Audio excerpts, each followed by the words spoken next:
Somali Civil War, 2009 to 2018, Foreign Involvement. African Union Mission in Somalia, AMISOM.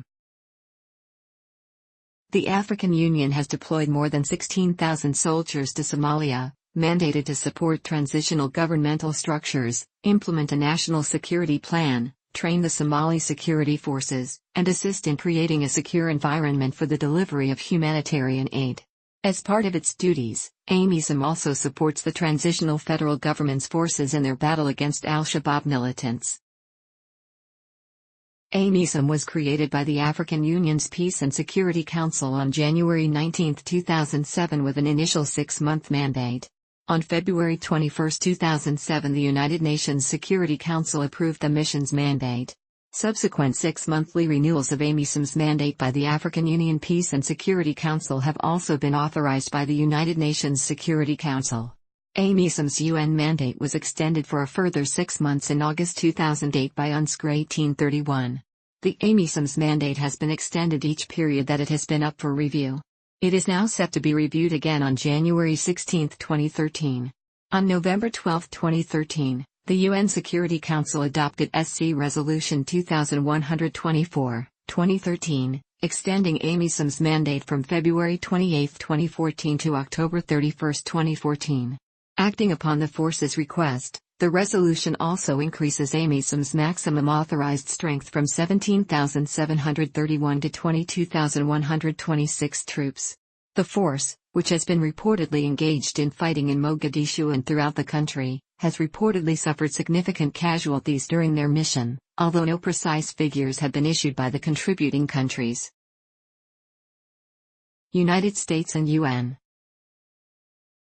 The United National Development Program for Somalia spends about $50 million each year, though these funds are not related to military aid. Instead, these programs, such as Employment Generation for Early Recovery, EGER. As of October 2010, the U.S. State Department noted the United States directly obligated over $229 million to support AMISOM, and paid for other UN assistance for the mission indirectly through its obligations to the international body. In January 2013, the U.S. announced that it was set to exchange diplomatic notes with the new central government of Somalia, re-establishing official ties with the country for the first time in 20 years. According to the Department of State, the decision was made in recognition of the significant progress that the Somali authorities had achieved on both the political and war fronts. The move is expected to grant the Somali government access to new sources of development funds from American agencies as well as international bodies like the International Monetary Fund and World Bank, thereby facilitating the ongoing reconstruction process. In addition to diplomatic ties, roughly 50 U.S. Special Operations troops operate at undisclosed locations across southern Somalia advising and assisting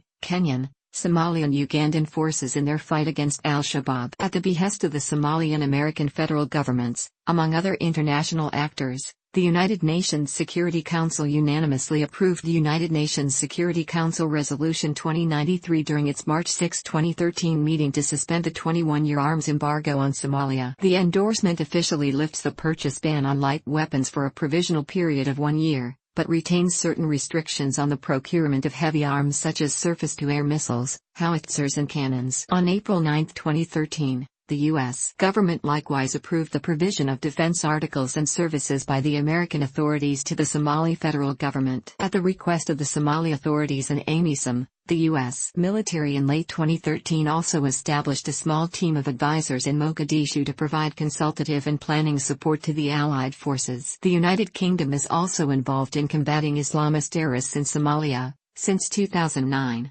members of the Special Air Service and the Special Reconnaissance Regiment have been deployed to Camp Lamagna to conduct counter-terrorist operations against Islamist terrorists in Somalia. They have carrying out surveillance missions of Britons believed to be traveling to Somalia for terrorist training, and they are also working with U.S. counterparts observing and targeting local terror suspects. They have also been carrying out a similar role in Yemen. In May 2016, it was reported that 70 UK military personnel have arrived in Somalia to counter Al-Shabaab as part of a UN peacekeeping mission. 10 soldiers will offer medical, engineering and logistical support to AMISOM. Personnel will also be sent to South Sudan to carry out a similar role. On October 16, 2016, The New York Times reported that American officials said the White House had quietly broadened the president's authority for the use of force in Somalia by allowing airstrikes to protect American and African troops as they combat fighters from Al-Shabaab. About 200 to 300 American Special Operations troops work with soldiers from Somalia and other African nations like Kenya and Uganda to carry out more than a half dozen raids per month,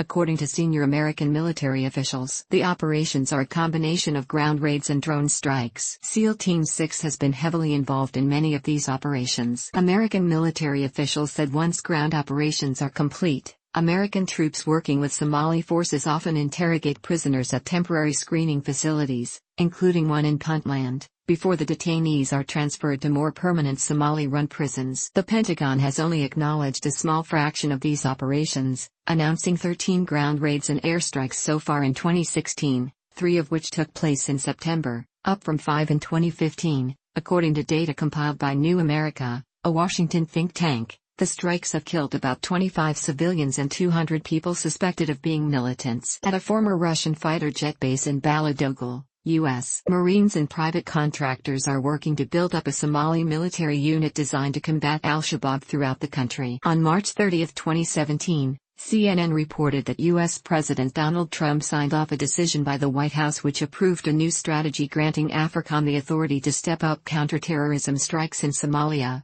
Under the new strategy, the U.S. military will now be able to conduct precision airstrikes in support of the Somalia National Army and AMISOM forces. The new authorization designates some regions of Somalia an area of active hostilities, freeing counterterrorism strikes there from restrictions governing other strikes outside the areas. An official said that the designated areas will not include Mogadishu and Puntland. Captain Jeff Davis, a Pentagon spokesman, said that the additional support provided by this authority will help deny Al-Shabaab safe havens from which it could attack U.S. citizens or U.S. interests in the region. Another official said that the legal basis for the new authority is the 2001 AMF. In mid-April 2017, it was reported that 40 soldiers from the 101st Airborne Division were deployed to Somalia on April 2, 2017 to improve the capabilities of the Somalia Army in combating Islamist militants. AFRICOM stated that the troops will focus on bolstering the Somalia Army's logistics capabilities. An AFRICOM spokesman said that this mission is not associated with teaching counter-extremism tactics and that the Somali government requested the training. Ethiopia, 2009. On 16 February, Somali MP Mahmoud Saeed Adan, former Mogadishu Mayor Mohammed Omar Habib and local police officer Hassan Dasiso, were arrested by Ethiopian forces in the town of Dolo in Gedo region.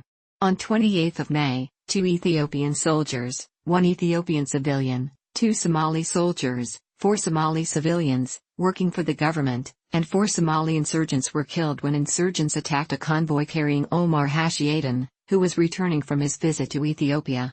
On 31 May, Ethiopian forces launched search and seizure operations in Haran, in Kalabarir village, near Beledvan. On 12 June, Ethiopian forces with several battle wagons entered in Balanbal town in Galgud and set up military bases. On 14 June, the Ethiopian military said it had come to fight foreign mujahideen, which the military described as foreign enemies of Ethiopia and Somalia, and launched operations to search for them in Balanbal town, which they control. Sheikh Hassan Yaqub Ali, head of the Information Affairs for Islamic Administration in Kismayo, warned the Ethiopians that there is no candy and dates to eat from here in Somalia. But the men who chased you forcibly from the country are here in Somalia. The suicide bombing on 18 June targeted a meeting between TFG and Ethiopian commanders. On 19 June, Ethiopian forces entered Baykul and reached El Bird town. They withdrew after holding talks with local clan elders. 22 June, Ethiopian forces started launching search and seizure operations in Kalabayrika intersection in Haran region. The Ethiopian government then announced it would not intervene without an international mandate. 30 June, Ethiopian forces entered El Gal and Ilka Adi villages, which are less than 20 kilometers north of regional capital Beledvan. Reports from Kalabayrika intersection say that more extra troops from Ethiopia crossed from the border. 4 July, Ethiopians withdrew from their bases in Banabal town in Galgudug. 18 July, Ethiopian forces vacated their bases in Yed village in insurgent-controlled Baykul region. During the weekend of 29 to 30 August, Ethiopian forces advanced to Belediane, supporting a government offensive on the insurgent part of Biladiane. They withdrew on 31st of August. The assault on Biladiane by government forces came as the TFG governor of Hiran, belonging to Sharif Ahmed Zayar's Djibouti faction, Sheikh Abdirahman Ibrahim Mao, which controls the other part of Biladiane, withdrew his administration's support for the TFG. 2010 19th of March, Mohammed Wali Ottawa, spokesman of Hizbul Islam's Iran administration in Biladiane, threatened that Hizbul Islam forces would attack any Ethiopian forces which entered Hizbul Islam-controlled territories in Hiran. 20th of May, Ethiopian forces seized control of the previously Al-Shabaab-held towns of Eid and Elbard, in Baykul region. Al-Shabaab had captured Elbard from the TFG on 20th of April. On 18th of July, Ethiopian forces withdrew from all their bases in Hiran and Baykul regions. Ethiopian forces had held these territories for 2 months, during which they clashed several times with Al-Shabaab forces which control most of Iran. Before they withdrew, they released over 20 lorries which used to travel between the south and central regions of Somalia. On 1st of August, 27,000 Ethiopian troops entered Somalia through the border town of Dolo, where 6,000 Ethiopian forces are based. They advanced deep into Ghetto region in the direction of the towns of Beldi Hawa and Elwak, accompanied by militia of pro-Ethiopian, Somali faction leaders. In Hiran, Ethiopian forces which entered along with TFG forces exchanged fire with Al-Shabaab militants and advanced until the Kalabur junction, near Biladiane. The Ethiopian troops then withdrew to Furfur. On 29th of August, there was a second Ethiopian incursion. A large number of Ethiopian forces in military vehicles, accompanied by highly trained TFG forces, entered several villages in Al-Shabaab-controlled Hiran region. This came at a time when Al-Shabaab militants regularly ventured near the border. Hussein Abdallah, an ASWJ loyalist, claimed that the movements were a preliminary action to signal that Ethiopian authorities are able of weakening the Islamist insurgents, to Al-Shabaab's leadership. On 1st of September, Ethiopian forces moved deeper into Ghetto region, via Dolo, entering the TFG-held village of Eid. TFG officials in the region reported they were planning to capture the entire Bay and Baykul regions from Al-Shabaab. On 30th of December, TFG forces clashed with Ethiopian troops in the Jal district, near Biladiane, after Ethiopian forces took a TFG soldier into custody. 1 TFG soldier and 1 civilian were injured in the clashes. 2011 3rd of January, Alusuna Wal Jama official Sheikh Abi Badel Sheikh Abdullahi, complained about Ethiopian forces in the town of Dolo, in Ghetto region. The town is controlled by 300 ASWJ and TFG forces, but it is also home to several Ethiopian military bases. Ethiopian forces had called on ASWJ fighters in the district to lay down their arms. According to a TFG official, 3 Ethiopian commanders had then come to the town of Dolo and ordered TFG forces to disarm. Ethiopian troops then disarmed a number of TFG and ASWJ forces. Sheikh Abdullahi alleged that Ethiopian forces were doing this because they were outraged by ASWJ's military capability. On 19th of November, eyewitness reported large number of Ethiopian troops crossing into Somalia. Ethiopian authorities denied this. After a multinational conference held on 25th of November in Addis Ababa, IGAD announced that the Ethiopian government had agreed to support the Allied forces' campaign against Al-Shabaab. On December 31, 2011, the transitional federal government soldiers and around 3,000 Allied Ethiopian army troops attacked Biladiane in the early morning, capturing it after hours of fighting. They later took control of Baidoa, among other areas. 2012 On October 22, 2012, the spokesman of African Union Mission to Somalia, AMISOM, Colonel Ali Aden Humed, speaking to journalists in Mogadishu on Saturday, said that Ethiopian forces present in parts of the regions of Somalia will soon pull out from the country. The spokesman said AMISOM troops will take over the areas where Ethiopian forces are holding at the moment. The plan by AMISOM is to take over the positions held by Ethiopian forces in parts of the regions of the country. Ethiopian troops will soon retreat back to their position along Somalia border, said Colonel Ali Aden Humed. 2013 In 2013, Ethiopian Foreign Minister Tedros Adhanom announced that Ethiopian troops were pulling out of Baidoa as the situation on the ground was relatively stable and the Somali military and AMISOM forces were now able to assume security duties. The withdrawal was well planned and coordinated. Adhanom added that a pullout could have occurred 12 months earlier, but the Allied forces were at the time unprepared to take over, so the move was postponed. Additionally, he asserted that Eritrea was attempting to destabilize Somalia and environs, and that the international community should take the situation seriously since Eritrea was also still allegedly supporting Al-Shabaab. Following the Westgate shooting in Nairobi by Al-Shabaab operatives, the Ethiopian government halted its plans to withdraw completely out of Somalia. In November 2013, the Ethiopian government announced that it would integrate its troops that are deployed in Somalia into the AMISOM multinational force.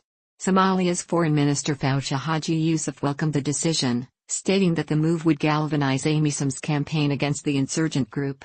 She also emphasized the importance of collaboration between Somalia and Ethiopia. The Ethiopian authorities' announcement came a month after a failed October bombing attempt by Al-Shabaab in the Ethiopian capital of Addis Ababa, and a week after Ethiopia received a renewed terrorism threat from the insurgent group. According to Ethiopian Ministry of Foreign Affairs spokesperson Ambassador Dina Mufti, the Ethiopian military's decision to join AMISOM is intended to render the peacekeeping operation more secure. Analysts also suggested that the move was primarily motivated by financial considerations, with the Ethiopian forces' operational costs now slated to be under AMISOM's allowance budget.